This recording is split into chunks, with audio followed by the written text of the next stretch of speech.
네, 본격적인 정책주 관련한 움직임들 그리고 투자 포인트들 잡아보도록 하겠는데요. 오늘은 다올투자증권 이성웅 차장님 함께하고 계십니다. 차장님 안녕하세요. 네, 안녕하십니까?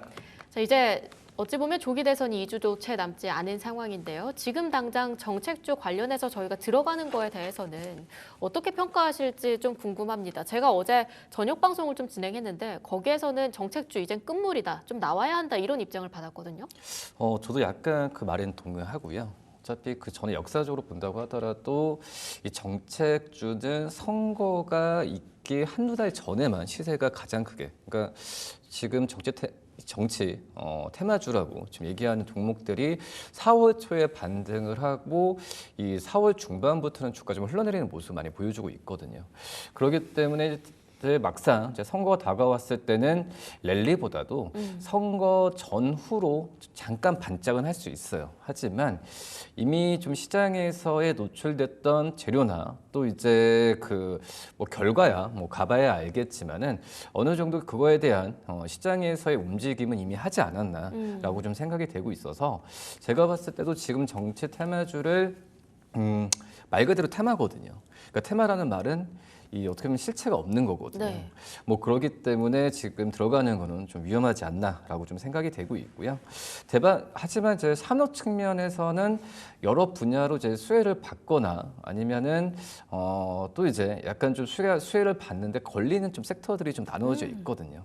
뭐 그런 종목들에 의한 오히려 저는 그 선거가 끝난 다음에 이 당선자의 공약에 의한 이 수혜를 받을 수 있는 섹터를 좀 찾는 작업이 좀 필요하지 않나라고 좀 생각이 되고 있고, 그리고 지금 중요한 부분은 이제 변동성이 좀 많이 심해요. 예. 변동성이 좀 많이 심하고 또 이런 종목들이 올랐을 때 최시한 욕구도 다른 어떤 펀더멘탈 실적주, 뭐 가치주, 이 성장주 대비해서는 최시한 욕구가 굉장히 심한 게 바로 이제 이 정치 테마주이기 때문에 신규 매수보다는 이 당선자의 어떤 공약이나 이런 부분을 살펴볼 필요가 있지 않을까라고 좀 생각됩니다. 네, 그러면 차장님께서 오늘 좀 종목들 소개해 주실 때 이제 막 들어가서 핫하게 야 가자 이런 종목보다는 앞으로 우리가 조금 더 중장기적으로 봤을 때 비교적 안정적인 종목들 위주로 소개를 해주시면 좋을 것 같아요.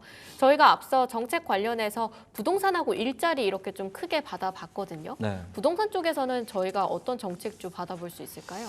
뭐 일단은 양당 모두 이 공급 확대에 대한 부분은 공통적인 의견이다라고 좀 볼 수 있겠는데 근데 이제 뭐 당 이름은 좀 말씀드려도 이게 얘기 될까요? 네. 근데 일단은 이제 저는 좀 그 결이 틀린 게 이제 민주당 네. 뭐 같은 경우는 약간 좀 공공 부분의 좀 느낌이, 그러니까 공공 부분이라고 한다면은 이 뭐 재개발이나 여러 이 재건축 규제 완화에 대한 좀 공약에 대한 부분이 좀 있었고, 그리고 이제 뭐 국민의힘 같은 경우에는 공공보다는 민간 중심의 공급 확대된 그 느낌이 좀 많이 네. 강했다라고 좀 볼 수 있겠는데, 뭐 그만큼 양당 모두 이 공급 확대에 대한 부분은 이 공급 확대에 대한 부분은 의견은 같이 하지만 약간 좀 부동산 쪽에서의 결은 좀 틀리지 않나라고 좀 생각이 되고 있고, 근데 중요한 게 어떻게 보면은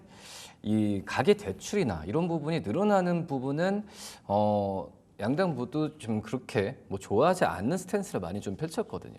그렇기 때문에 물론 이제 건설 경기 쪽 건설에 대한 섹터에 대한 기대감은 좀 클 수는 있겠지만 그 전과 다르게 과거 대비해서 약간 수혜 보는 이 건설주들의 수혜 보는 섹터는 좀 제한적이지 않을까라고 좀 생각이 되고 있고, 그리고 이제 인프라 쪽에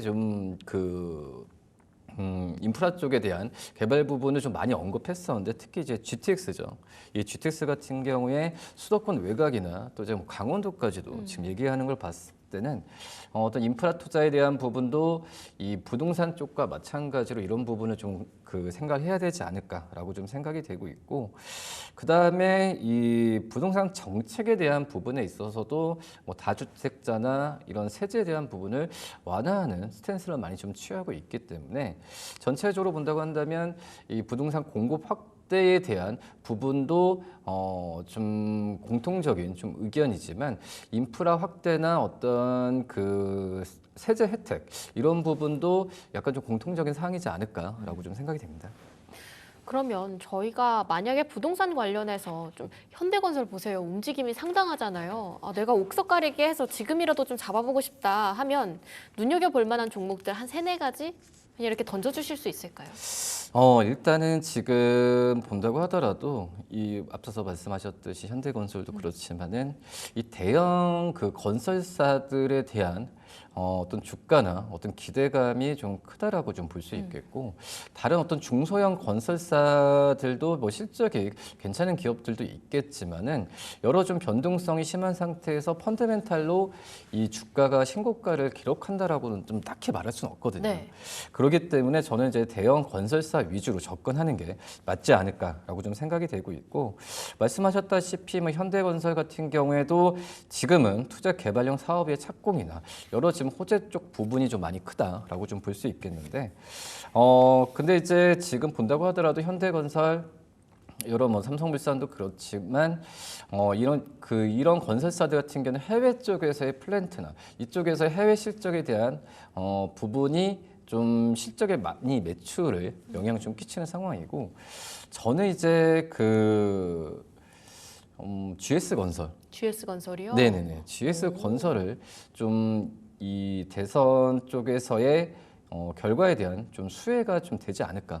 서울 쪽 아닌가요? GS건설은 주로? 수도권 쪽의 예. 비중이 좀 많이 높긴 한데 근데 중요한 부분이 이 대형 건설사 중에서도 앞서서 말씀드렸다시피 뭐 현대건설도 그렇고 다른 이제 뭐 중공업 기업들도 마찬가지지만 해외 쪽에서의 비중이 좀 많이 크다라고 좀 볼 수 있어요. 근데 GS건설 같은 경우에는 국내 내수, 특히 그쵸. 이제 주택 이쪽에서의 비중이 좀 제일 크기 때문에 지금 이제 대선 이후에 이 대선 그 어떤 주택 공급에 대한 부분을 내수 쪽으로의 하는 부분이 포커스가 맞춰져 있잖아요. 그렇기 때문에 저는 이제 뭐 GS 건설에 대한 좀 관심을 가져야 되는 게 맞지 않나라고 좀 생각이 되고 있고.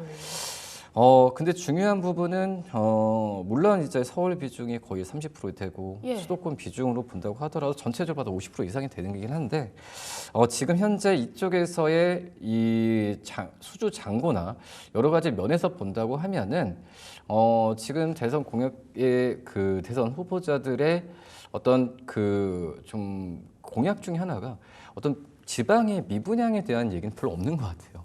오히려 지금 수도권과 그 수도권 쪽에서의 공급에 대한 부분을 오히려 좀 얘기를 많이 좀 하고 있는 상황이기 때문에 저는 이제 GS건설이 가장 큰 수혜를 보지 않을까라고 좀 생각이 되고 있고 저 궁금한 게 그러면 혹시 GS건설을 탑픽으로 꼽는 건지 왜냐하면 현대건설은 원전 쪽으로도 은근한 기대감이 있잖아요. 해외 매출이 크니까요. 네. 그러면 조금 더 장기적으로 봤을 땐 현대건설이 더 좋지 않을까 저는 개인적으로 생각했는데 탑픽으로는 GS건설 보시는 걸까요? 그래서 오늘 특집이니만큼 네. 대선과 관련돼서 수혜를 받을 수 있는 종목을 이해했습니다. 말씀을 드리겠고 근데 이제 저도 그래요. 지금 어떻게 보면은 내수 쪽에서의 주택 경기가 이 대선 이후로 살아나냐. 딱히 그렇게 좀 확답은 못 드리거든요. 근데 이제 어떻게 보면은 GS 건설이 이 내수 쪽에서의 실적이나 이런 부분이 정말 안 좋았었기 때문에 기저 효과에 대한 기대감은 대선에 대한 어떤 이벤트로 수혜를 받을 수 있겠는데 하지만 결국 본다고 한다면 아직까지도 이제 해외 쪽에서의 그 어떤 원전 수주나 그리고 이 뭐 플랜트 이쪽에서의 그 실적이 큰 비중이 있는 기업들이 좀 약간 퍼포먼스가 더 낼 가능성이 크다라고 장기적으로 봤을 때 하지만 이 대선 쪽으로 본다고 한다면 GS건설이 가장 큰 수혜이지 않을까라고 좀 생각이 되고 있고 근데 이 지금 현재 본다고 하더라도 GS건설이 어떤 주택 그 자일의 브랜드를 갖고 있잖아요. 네. 우리나라 어떤 아파트 1위의 브랜드를 갖고 있지만 최근에 좀 많이 좀 바뀐 부분이 단순한 어떤 주택이 아니라 이 그전부터 이 재개발 또 이제 재건축에 대한 이런 사업 부분의 포트폴리오를 많이 바꾸고 있는 상황이거든요. 근데 앞서서 말씀드렸다시피 어떤 그 좀 확률이 좀 여론조사 높은 그쪽 당은 이 재건축과 이쪽에서의 이 드라이브를 좀 많이 좀 거는 모습 많이 보여주고 있거든요. 그렇기 때문에 약간 좀 GS건설에 대한 수혜가 좀 괜찮지 않나라고 좀 판단됩니다. 탑픽으로는 GS건설 말씀 주셨는데요. 아우, 시간이 정말 빠르게 흘러가고 있습니다. 일자리 관련주로도 한번 받아볼게요. 어떤 종목들 위주로 보고 계시는지 그중에 탑픽을 좀 뽑아보자면 어떻게 될지요? 일자리 같은 경우에도 지금 본다고 하더라도 약간 좀 뭐 청년 일자리 그 느낌은 좀 많이 안 나오는 것 같아요. 오히려 지금 인구가 좀 많이 고령화되면서 이 고령화에 대한 일자리에 대한 좀 공약을 좀 많이 내놓는 모습을 많이 보여주고 있는 상황인데, 근데 지금 현재 본다고 하더라도 이 정년 연장이나 이런 부분을 공약을 좀 많이 내세운 상황인데요. 하지만 지금 본다고 하더라도 이 관련 일자리 관련주들이 그전에는 단순 어떤 일자리에 대한 어떤 플랫폼 어떤 그 사이트 이런 기업들이 좀 인기가 있었다고 한다면, 최근에는 이제 원티드랩, 오픈롤 뭐 이런 기업들, 한마디로 이제 AI를 기반으로 한 이 일자리 플랫폼을 갖는 기업들이 좀 최근에 좀 관심을 많이 높은 상황이라고 좀 볼 수 있거든요. 뭐 원티드랩 같은 경우에는 AI를 기반으로 한 정규직 채용 매칭이나 네. 이런 부분에 있어서 이제 사업을 영위하고 있고, 그리고 이제 오픈룸 같은 경우에도 여러 좀 AI 관련 기반으로 지금 현재 민간이 아닌 이 어떻게 보면 공공 부분 쪽에서의 그 관공서를 중심으로 한 플랫폼을 제공을 하고 있기 때문에 뭐 이런 그 다른 일자리 관련주들 전보다는 좀 많이 AI 쪽과 관련된 기업들이 좀 많이 시장에서 각광을 받고 있다라고 좀 볼 수 있겠고요. 저는 이 중에서도 이 오픈롤이라는 좀 기업을 좀 관심을 좀 가져야 된다라고 좀 볼 수 있겠는데. 오픈롤이요? 네네. 근데 오픈롤 같은 경우가 역시 좀 말씀을 드렸다시피 이 민간 쪽에서의 어떤 플랫폼, 그러니까 일반적인 이 사이트를 통한 민간인을 대상으로 한 이 AI 쪽 프로그램이 아니라 관공서의 프로그램을 넣고 있는 그런 이제 상황이라고 좀 볼 수 있거든요. 그렇기 때문에 지금 이제 일자리 관련주들이 그 전에 좀 실적이 좀 안 좋았었던 이유가 어떤 그 경기가 둔화되면서 신규 채용이 많이 감소가 됐었거든요. 네. 뭐 그런 점에서 이 말씀드렸던 원티드랩, 오픈롤 또 이제 여러 이 일자리 관련주들이 실적이 좀 제한적으로 가는 모습을 보여주고 있는데, 이 오픈롤 같은 경우는 이제 관공서에서의 매출이 나오기 때문에 매출 기반이 굉장히 안정적이거든요.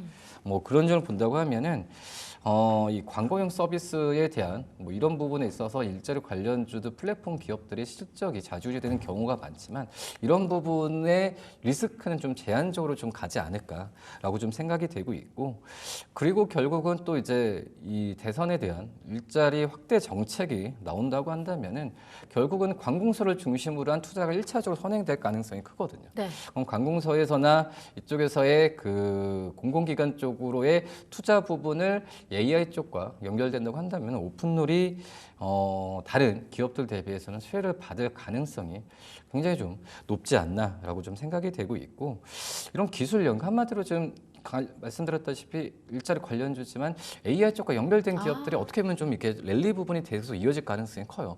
단순한 정치 테마주가 아니라 어떤 그 AI 관련된 기업들로 좀 살펴볼 필요가 있지 않을까 판단됩니다. 네, 지금 부동산 쪽에서는 GS건설, 그리고 일자리 쪽에서는 AI 모멘텀까지 함께하는 오픈롤 이렇게 받아봤는데요. 한 1분 정도씩 드릴 수 있을 것 같습니다. 차장님께서 제시해 주신 탑픽주요, GS건설하고 오픈롤, 가격 전략 바로바로 받아볼 수 있을까요? GS건설 같은 경우에는 지금 현재 뭐 주가가 좀 많이 올라오고 있는 상황이에요. 근데 이제 증권사 같은 경우에도 기본적으로 목표 주가를 최근에 좀 대형 건설사가 올라오는 부분도 있긴 한데, 대형 건설사들의 목표 주가를 올라가는 추이에 뭐 GS건설 같은 경우에도 지금 2만 원 좀 후반대를 지금 제시를 하고 있는 상황이거든요.